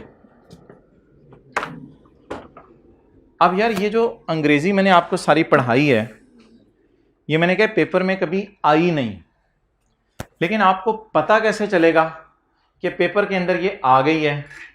और आपको पता कैसे चलेगा कि पेपर के अंदर ये लिख के आनी है, वो लंबूतरा सा नोट जो हमने बनाया था वो बना के नहीं आना? इसके लिए आपने 2 मिनट तक बात नहीं करनी और अटेंटिवली चीज को देखते रहना है। पूरी फाइनेंशियल स्टेटमेंट्स के अंदर ये चीजें कहां कहां नजर आ रही हैं, ताकि सवाल की रिक्वायरमेंट देख के आपको अंदाजा हो सके कि हमने कैसे टेकअप करना है चीज को। मैं चल रहा हूं बैलेंस शीट से। कहां से चल रहा हूं? बैलेंस शीट से। बैलेंस शीट में ये मैंने हाईलाइट किया हुआ, ये कुछ और है। बैलेंस शीट में मुझे नजर आ रहे हैं इनटेंजिबल एसेट। इसका नोट नंबर कौन सा है? 25। और इनकी वैल्यू जरा याद कर लें, 400 405 मिलियन होगी, हाँ 405 मिलियन, क्योंकि 617 और 000, तो फिर 405 मिलियन बन गई ना। तो 405 मिलियन किसके क्या हैं जी? इंटेंजिबल्स। हमें क्या कह रहे हैं, किस नोट में जाके इसका ब्रेकअप देखो, 25 में। लेकिन मैं तो आपको 25 में लेके ही नहीं गया, मैं आपको बताता हूं जिस वक्त ऑर्गेनाइजेशन की statement of changes in equity, उधर ना पड़े, statement of changes in equity भी गुजर गई, उसके बाद ऑर्गेनाइजेशन की स्टेटमेंट ऑफ कैश फ्लो भी गुजर गई, और उसके बाद ऑर्गेनाइजेशन के notes to the financial statement, सिर्फ इतना सा पढ़े, notes to the financial statement. इनमें नोट नंबर 25 ढूंढना है। अच्छा, नोट नंबर 25 की बजाय मैं आपको बता रहा था अभी नोट नंबर 2, मुझे देख लेने दे 2 है या 4 है, एक मिनट। जो मैं आपको पढ़वा रहा था, नोट नंबर 4 पढ़ा था। नोट नंबर 4 का पता नहीं कौन सा पॉइंट था, 4 पॉइंट कुछ याद है किसी को? 4.5 था भाई कह रहे हैं। तो नोट 4, हम तो 25वें में जाना चाह रहे हैं और नोट 4 है। नोट 4 बताएं, अगर पेपर में ये रिक्वायरमेंट आ गई तो फिर आपको वो अंग्रेजी लिख के आनी पड़ेगी। और वो अंग्रेजी सर लिखनी कैसे है, कैसे लिखनी है, कहां लिखनी है, क्यों लिखनी है, कब लिखनी है, वो सारी बात अभी मैं करता हूं। अगर पेपर में खुदा ना खास रिक्वायरमेंट आ गई, prepare summary of significant accounting policies, हमारी पॉलिसीज की समरीज बताओ। हम रिसर्च को एक्सपेंस में डालते हैं, ये हमारी पॉलिसी की समरी है। हम अच्छी वाली डेवलपमेंट को 6 क्राइटेरिया पूरा करते हैं, कैपिटलाइज करते हैं, ये हमारी पॉलिसी है। हम मेंटेनेंस को एक्सपेंस में डालते हैं, ये हमारी पॉलिसी है। जिस महीने से एसेट खरीदे, महीने के शुरू से ही अमॉर्टाइज करना शुरू कर देते हैं, ये हमारी पॉलिसी है। ये सारी पॉलिसी हमने अपनी तरफ से नहीं बनाई, ये सारी स्टैंडर्ड ने बताई हैं। हम कॉस्ट मॉडल पे चीजों को रखते हैं, हम इतनी लाइफ के ऊपर चीजों को लेकर रखते हैं। It is summary of significant accounting policies. और ये जो अकाउंटिंग पॉलिसीज है हमारी, इसमें 4 में अगर आप देखें, ये कौन सा वाला नोट बन रहा है? 4.5 नोट बन रहा है, ये 5 नोट बन रहा है। और ये किसकी अकाउंटिंग पॉलिसीज दे रहे हैं? इनटेंजिबल एसेट्स की। और चलते चलते चलते एक हल्का फुल्का सा नोट अगर मेरी नजर पड़ी इन्वेंट्रीज का, तो वो आपको दिखाता जाऊंगा, वो है स्टॉक इन ट्रेड 4.10। स्टॉक को हम रखते हैं कॉस्ट पे या एनआरवी पे, दोनों में से जो चीज लोअर हो। ये हमें पता है, लेकिन हमने फिर भी फाइनेंशियल स्टेटमेंट्स में यूजर को लिख के बताना है। ये जो नोट्स ऑन अकाउंटिंग पॉलिसीज होते हैं, ये 10-12 सफ़े ले जाते हैं, ये प्योर अंग्रेजी होती है, इसमें कोई फिगर्स नहीं होती। ये कहते हैं, ये जो अंग्रेजी चल रही है, इसे कहते हैं summary of significant accounting policies. ये चलता रहा चलता रहा चलता रहा। इसके बाद देखें, आपको भरे नोट डब्बे डुब्बे आना शुरू हो गए हैं। हम 5वें की तरफ नहीं जाना चाह रहे, हम डायरेक्ट किसकी तरफ जाना चाह रहे हैं? 25 की तरफ। बस भाई को हल्की सी कोनी मार के उठा दें, 25 में हमने पहुंच जाना है। ओ माशाल्लाह, अच्छा जी 25 पे पहुंच तो नहीं गए? 25 25 25 25 25 बिस्मिल्लाह बिस्मिल्लाह बिस्मिल्लाह सुभान अल्लाह इन्ना लिल्लाह।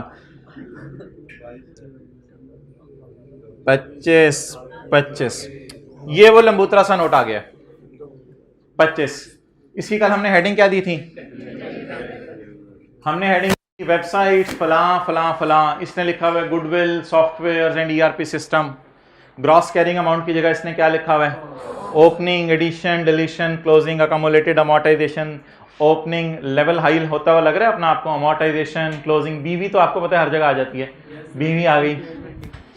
ओके,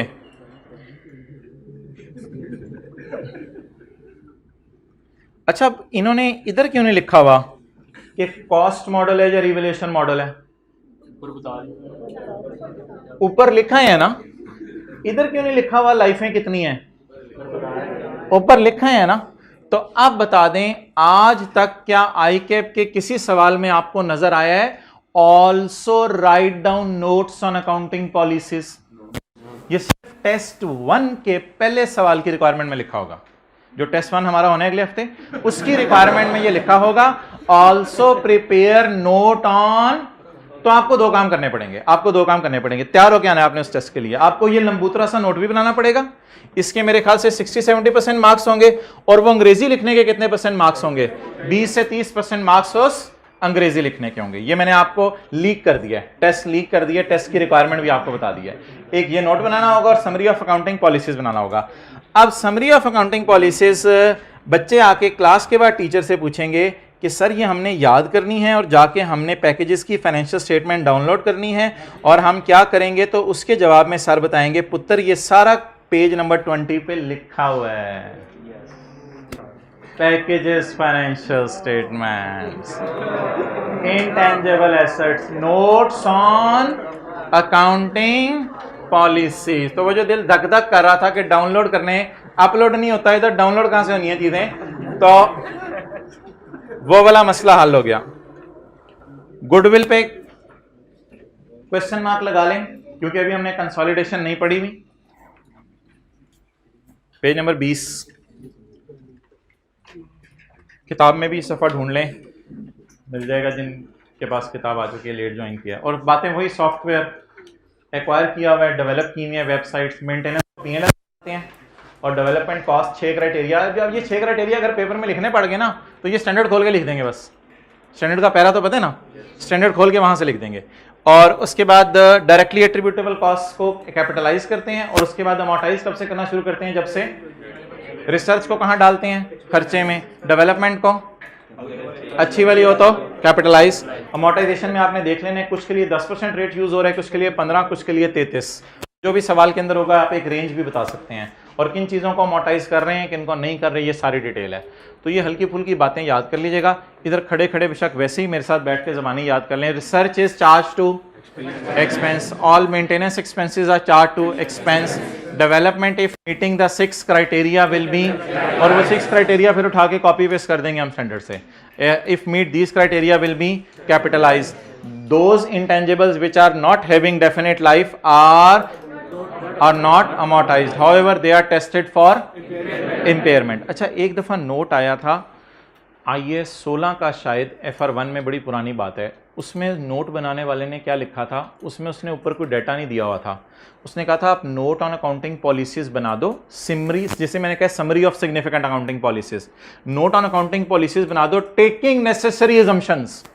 इस तरह का एक दफ़ा नोट आ गया था। तो टेकिंग नेसेसरी अजम्पशन क्या है कि हमारी परसेंटेज 10 से 20% है, हम कॉस्ट मॉडल फॉलो कर रहे हैं या हम रिवैल्यूएशन मॉडल फॉलो कर रहे हैं, तो अजम्पशंस तो आपको पता है, आपको देने को आए तो आप पता नहीं क्या क्या अज्यूम कर जाते हैं। तो कहते हैं अगर आपको सवाल में कोई डाटा नहीं मिल रहा और खाली नोट पूछ लिया है तो आपने ये लिख के ही आना है, तो फिर जो मर्जी अजम्पशंस लो, जो मर्जी अजम्पशन लो। हमारे पास लाइसेंस भी हैं, हमारे पास सॉफ्टवेयर भी हैं, हमारे पास फलां भी हैं। तो अगर किसी डाटे के बगैर नोट मांगना चाहेगा तो डाटे के बगैर नोट बनाने में तो आप ज़्यादा माहिर हैं, तो फिर तो अपनी तरफ से नोट बनाना होगा, ये सारा लिख के आ जाएंगे, ठीक है। और डाटा दे के नोट बनाना चाहेगा तो वो इंशाल्लाह टेस्ट के बाद डिस्कस कर लेंगे। ऑलमोस्ट ये चीज़ें लिख के आनी है ना उसमें। क्लियर? ओके, वो SIC 32 रह गया। SIC 32 में आए, पेज नंबर कौन सा है?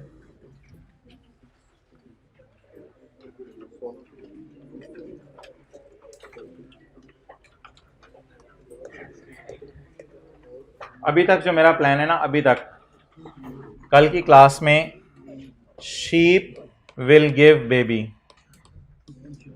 अभी तक ये प्लान है। कल की क्लास में IAS 41 शुरू करेंगे, एग्रीकल्चर IAS 41, इसके बेबी के पैदा होने की एंट्री पढ़ेंगे, जनरल एंट्री, कल हमने ये पढ़नी है, ठीक है। घर में जो पैदा होते हैं वो नहीं, जानवरों के जो बच्चे होते हैं उनकी एंट्रीज पढ़े। तो कल तैयार होके आने, बिल्कुल नए कपड़े पहन के। ओके,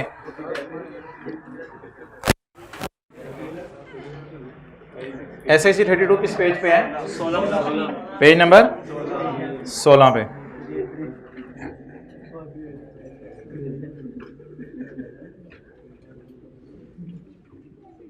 क्या एंट्री बनेगी वैसे बेबी पैदा होने की? बेबी डेबिट, बेबी डेबिट, अल्लाह को देंगे cash, advance credit, baby debit, माँ क्रेडिट, हाथ धोएंगे। वापस आ जाएं। SIC 32 अस्तगफिरुल्लाह। अच्छा ये लाइन हमारी रह गई थी। An entity on website, entity की अपनी website, an entities on website that arises from development and is for internal access, page 16, is for internal access or is an internally generated asset that is subject to the requirements of IS 38। दोबारा पढ़ लें इसका। Entity की अपनी website, चाहे वो internal access के लिए हो, चाहे वो हमेशा इंटेंजिबल होती है, सिवाय उस वेबसाइट के जो सिर्फ किस पर्पस के लिए बनाई गई, एडवर्टाइजमेंट पर्पस के लिए बनाई। ये बात भी लिखी हुई है। If a website is developed solely for promoting advertising its own products, Pepsi वाली ना, कल वाली, तो then an entity will not be able to demonstrate how it will generate benefit. All expense on such website should be recorded as an expense. तो इसकी मिसाल आपने लिख ली पेप्सी वाली, जो सिर्फ प्रमोशन पर्पस के लिए थी। ये दोनों बातें कल हुई थी, इनमें तो कोई ऐसी बात नहीं है। इसको काट दें, पैरा 9 को। और वेबसाइट को कब एसेट मानेंगे, जब फ्यूचर में बेनिफिट आने हो और cost can be measured reliably. इसको भी काट दें, ये ऊपर कवर होगी, ये बात, ये ऊपर बात कवर होगी है। बस कुछ भी नहीं रह गया था। डब्बे के नीचे क्या लाइन रह गई थी? ये भी वही बात है, अगर छोड़े परे काट दें, पेज 17 वाली बात भी काट दें, पेज 17 के एंड वाली। अच्छा जी, पेज 18 पे आए, पेज 18 पे ये स्टैंडर्ड का पैरा 119 है, याद नहीं करना। मुझे बता दें इंटेंजिबल्स की क्लासेस, अब बस पढ़ते रहें, खुद ही छोटी छोटी चीजें पढ़ते रहें। Brands, method, software, licences, operating rights, recipes, formulas, models, design, prototypes, intangibles under development. ये क्या है? Land, building, plant and machinery की तरह किन की टाइप्स हैं? इंटेंजिबल्स की।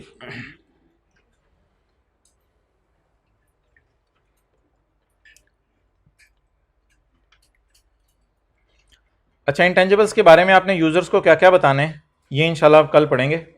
अब हम देख लेते हैं, 1-2 मिनट लगा के। एक सवाल है जो बुक में नहीं है, वो आपका भी टेस्ट है, मैं आपको 2 से 3 मिनट दे रहा हूँ, आप उसको जो है वो सॉल्व कर लें।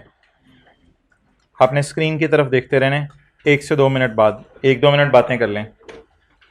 एक छोटा सा टेस्ट है, वो दे दें।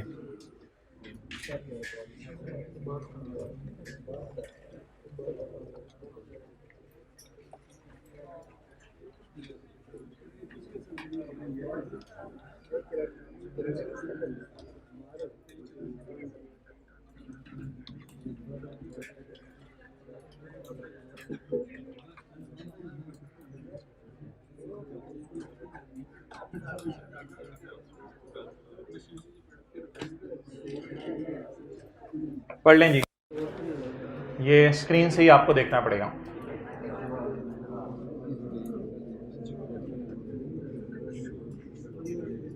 ठीक है, मोबाइल से तस्वीर खींच लें और 5 मिनट लगाइएगा। मुझे इस वेबसाइट की कॉस्ट बता दें।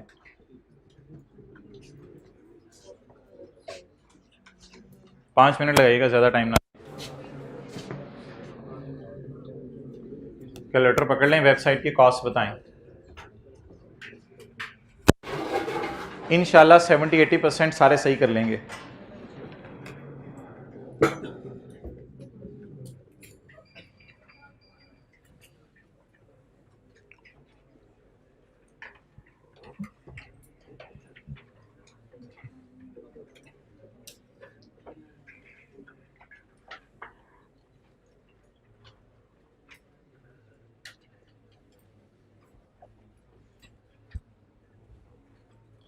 एक 100 रुपये मेरी जेब में इत्तफाकन निकले, फुली डिप्रिशिएटेड है, लेकिन दुकान पे चलेगा, तो वेबसाइट की कॉस्ट बता के ये 100 रुपया ले लें।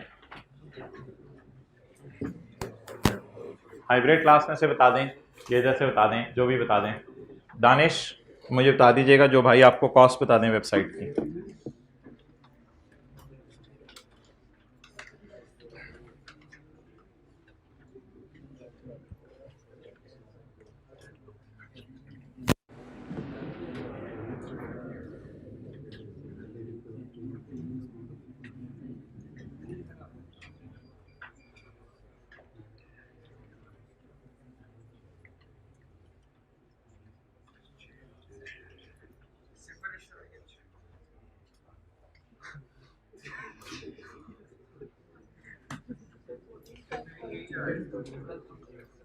कितनी भाई? 1 मिनट बाद ऑप्शन खत्म हो जानी है।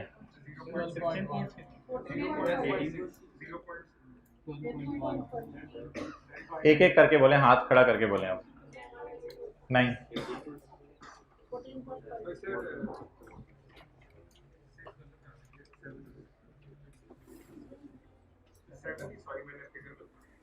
नहीं,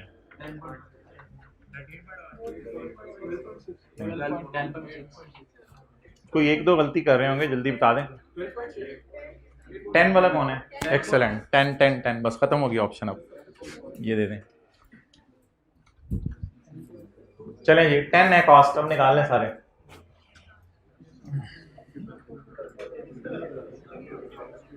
आप मजा ही नहीं रहा, हाथ धोगी यार, सीए करना है, कटो। 100 रुपए के लिए नहीं, आप तो लाखों रुपए के लिए बनाए हुए हैं। अच्छा, अजवा लिमिटेड ही देंगे। वापस आ जाए, अजवा लिमिटेड पता नहीं जिंदगी भी इतनी है। अजवा लिमिटेड, अपनी बात करो। Is in the business of manufacturing and trading of consumer goods. On 1 July 2021 AL launched. अच्छा, पुट्ठा सवाल चला है। आमतौर पे सवाल में एंड में बताते हैं लॉन्च कब की है, इधर पहले बता रहे हैं लॉन्च कब की है। तो फिर देख लेते हैं शुरू कब हुई थी। लॉन्च कब होगी वेबसाइट? 1 जुलाई को। AL launch its own website for online cell. ये बड़ा कमाल हो गया, अगर आप लोग करीब करीब भी पहुंच गए तो ये सितंबर 2021 का सवाल है। AL launch its own website for online cell. ये नई किताब में क्वेश्चन 16 के तौर पर डल जाएगा। AL launch its own website for online sale of its products. The website was developed internally which meet the recording criteria on 1 May. आप देखें ना, मई जून, बस 2 महीने अच्छी वाली डेवलपमेंट चली। अब जो की डेट्स है ना, वो पुठे तरीके से दी हुई हैं, लेकिन मैं सीधे तरीके से लिखूंगा। 1 जुलाई को वेबसाइट क्या हो गई, और 1 मई को रिकॉर्डिंग क्राइटेरिया मेट हो गया, डन। अब अड्डा क्या रह गया? अब कॉस्ट देखते हैं। Directly attributable cost for the websites are as follows. जनवरी से मार्च, जनवरी से जून, मई से जून, जून जून जून जुलाई, जुलाई अगस्त। इस सारे डेटे से क्या लग रहा है प्रोजेक्ट शुरू कब हुआ होगा? सोचे जनवरी में शुरू हुआ होगा ना, जनवरी में शुरू होगा। वो कोई इंडिकेशन नहीं है, लेकिन मैं सिर्फ इस जनवरी को हाईलाइट करके ना इस नतीजे पे पहुंचा हूं कि प्रोजेक्ट कब शुरू हुआ होगा? जनवरी को शुरू हुआ होगा। प्रोबेबली 1 जनवरी होगा ना, 1 जनवरी प्रोजेक्ट क्या हुआ? स्टार्ट हुआ। अब भाईजान इस अरसे में चाहे रिसर्च चले चाहे डेवलपमेंट चले, हमारी बला से इस अरसे वाली रिसर्च डेवलपमेंट कहां जानी है? एक्सपेंस में। और मई जून वाली डेवलपमेंट क्या होनी है? कैपिटलाइज होनी है।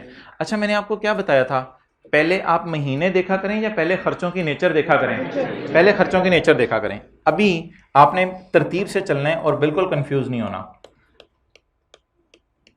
छोड़ें परे, पहले जरा खर्चों की नेचर देखें। Defining hardware and software specifications, SIC।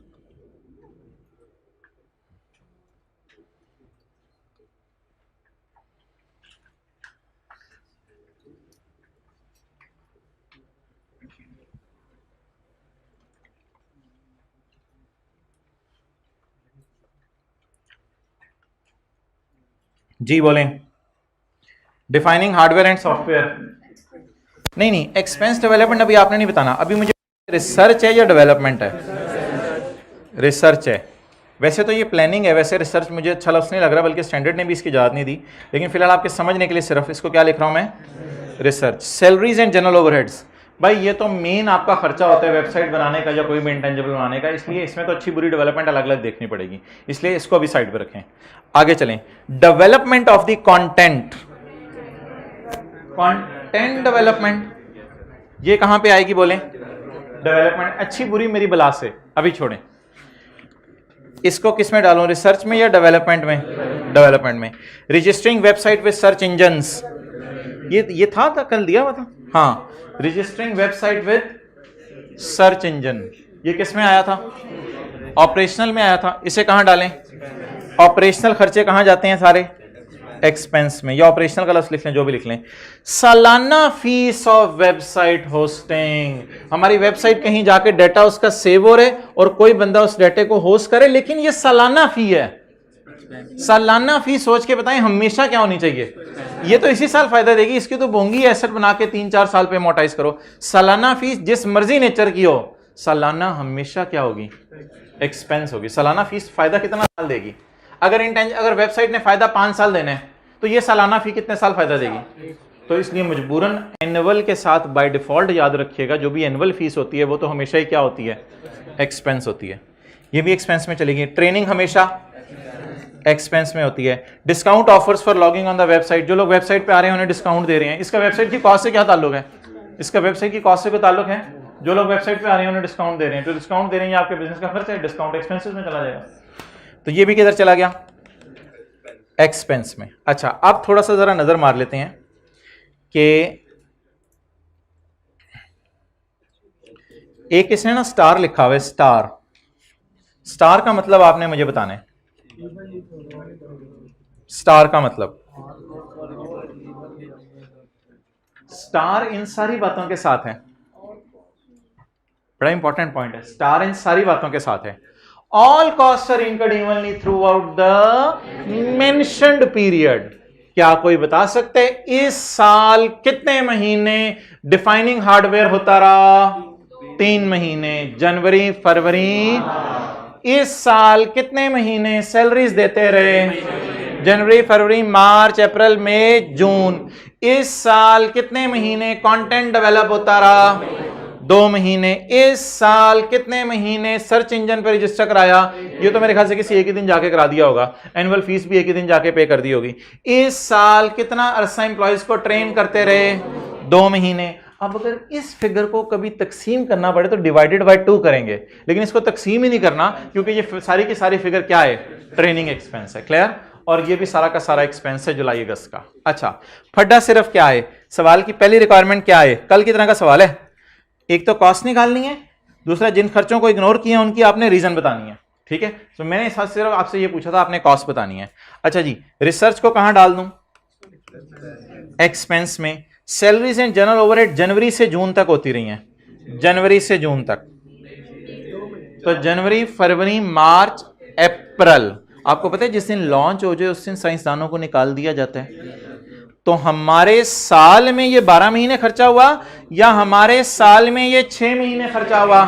क्योंकि 1 जुलाई को तो साइंसदानों को निकाल कि भाईजान जाओ वेबसाइट आपसे बनवा ली, सॉफ्टवेयर इंजीनियर्स को निकाल दिया होगा हमने, तो ये 6 महीने का खर्चा है। तो इसका कैपिटलाइज्ड वाला पोर्शन सिर्फ मुझे बताते रहें कैपिटलाइज कितना करना है। इसमें कैपिटलाइज 0 करना है, इसका 6 डिवाइडेड बाय 6 महीने multiplied by May June multiplied by 2। गलती से 12 से डिवाइड किसने कर दिया था? 12 से डिवाइड नहीं करना था। क्या आ गया जवाब? 2। कैपिटलाइज करने वाली अमाउंट्स में बाहर लिख रहा हूं 2। आगे चलें जी। मई से जून कंटेंट डेवलपमेंट हुई। कंटेंट डेवलपमेंट अच्छी वाली डेवलपमेंट में जाती है, लेकिन डिपेंड करेगा कि रिकॉर्डिंग क्राइटेरिया पूरा हुआ है या नहीं।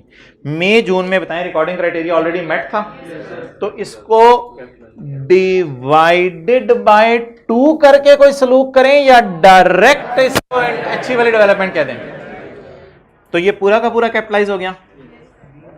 अच्छा, अगले सारे खर्चे तो क्या हैं? 0। Registering website with search engine, annual fees, employees training. नहीं, 1 मिनट। एक कॉस्ट होती है डिफाइनिंग हार्डवेयर एंड सॉफ्टवेयर, सबर, salaries and general overhead, content development, registering website with search engine. 1 minute 100 रुपये वापस। अच्छा जी, एनुअल फीस कितनी है बोलें? 0.6। ये भी 0, ये भी 0, ये भी 0। अच्छा जी, टोटल बताएं। 9। और मैंने आपको कितना बताया? अच्छा, अब आई कैप ने अपने सोल्यूशन में 10 लिखा हुआ है। ये आई कैप के सोल्यूशन अगर मैं खोलूं तो आई कैप ने अपने सोल्यूशन में 10 लिखा हुआ है और इसने registering website with search engines को डाला हुआ है कॉस्ट में।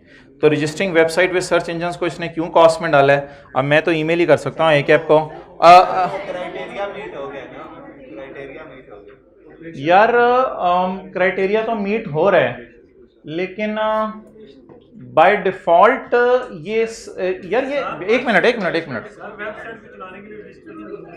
वेबसाइट को चलाने के लिए रजिस्टर कराना जरूरी है। चलो ठीक है, ये आर्गुमेंट हो गया। वेबसाइट को चलाने के लिए registering the website with search engine, by default ये खर्चा क्या है?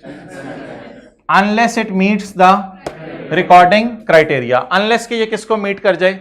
रिकॉर्डिंग क्राइटेरिया को मीट कर जाए। अब मेरे ख्याल से दोनों तरफ के आर्गुमेंट लिए जा सकते हैं। उसने शायद ये असम्पशन ली है कि ये किस अरसे में हुआ है यार, लेकिन अगर जुलाई में करवाते तो भी हो जाना चाहिए था। फिर क्या मतलब है नहीं होना चाहिए था? होना तो चाहिए था फिर भी। तो ये थोड़ी सी डिबेटेबल बात है जिसके ऊपर आर्गुमेंट्स दोनों किस्म के दिए जा सकते हैं। बहरहाल ऐसे सवालों के अंदर मोहतरम दोनों ऑप्शंस आपके पास अवेलेबल हैं।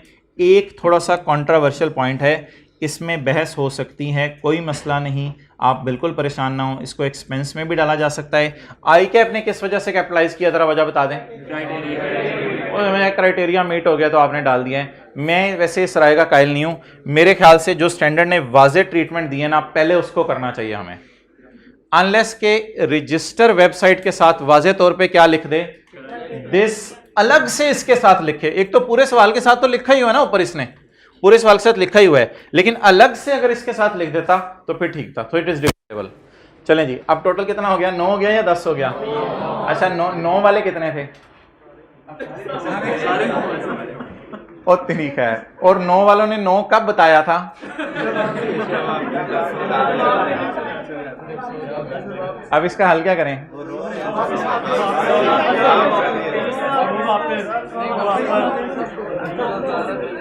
चलें अभी फिलहाल अब इसका कुछ हल देखते हैं। फिलहाल मुझे ये बता दें आज क्या क्या पढ़ा है। मैं सवाल आपको नोट करने देता हूँ, सवाल आपको नोट करने देता हूँ। 1 रुपया डिबेटेबल है, आप जो मर्जी कर दें पेपर में।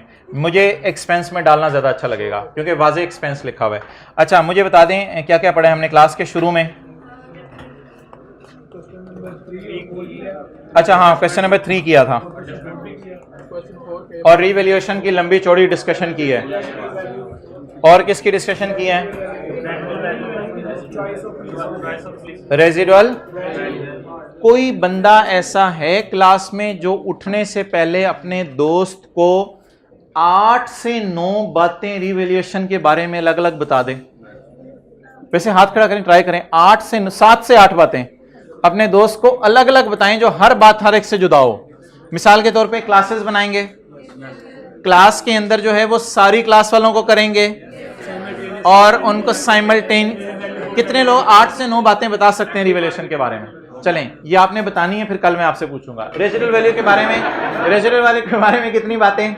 2। या तो एक्टिव मार्केट हो और एग्जिस्ट करनी हो, या थर्ड पार्टी कमिटमेंट हो। और क्या पढ़ा है आज? चॉइस ऑफ पॉलिसी तो रिवैल्यूएशन मॉडल में आ गया ना। हाँ, समरी ऑफ अकाउंटिंग पॉलिसीज, ये लिखें, summary of accounting policies. Danish अभी किताब हाथ से नहीं गई, आप वेबसाइट पॉज ये जो है ना इसको खर्चे में ही डाल दो। अच्छा आगे चलें। अगला कौन सा? डिस्क्लोजर। वो ऐसे ही था बस, हाँ वो ठीक है। इसके बाद जब बुक कभी आएगी, अभी आपके पास नहीं है, तो उसमें कौन सा क्वेश्चन होगा? 16। ठीक है, होमवर्क कोई नहीं है, ओवर। बल्कि एक छोटा सा सवाल कर लें, 5-10 मिनट का एक सवाल ले लें। क्वेश्चन बैंक के अंदर आप आएंगे, हमारी किताब में एंड पे ना क्वेश्चन बैंक है, उसके अंदर जो है वो क्वेश्चन नंबर 6 आपको मिलेगा। Question number 6 page 35। जिनके पास किताब आ चुकी है, क्वेश्चन बैंक क्वेश्चन नंबर 6, वरना नोट से देख लें, पेज 35। 5-10 मिनट का सवाल है, ये कर लीजिएगा। ठीक है जी, अल्लाह हाफिज़।